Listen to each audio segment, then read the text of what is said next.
National Weather Service in Wilmington has issued a severe thunderstorm warning for Central Madison County, Northwestern Lewis County, Bracken County, South Central Clermont County, Southern Brown County, Adams County in South Central Ohio, West Central Scioto County in South Central Ohio, until 4 p.m. At 3:21 p.m., a severe thunderstorm was located over Brooksville, moving east at 65 miles an hour. Hazard, 60 miles an hour wind gusts and quarter-size hail.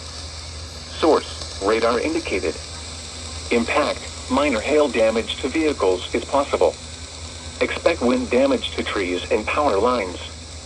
Locations impacted include Trinity, Bradford, Aberdeen, Vanceburg, Stonewall, Powersville, Rome, Johnsville, Tuckahoe, Wolcott, Berlin, Cars, State Route 348 at State Route 125, Parina, Higginsport, Cherry Fork, Rock Springs, Blue Creek, Brooksville, and Heron Hill.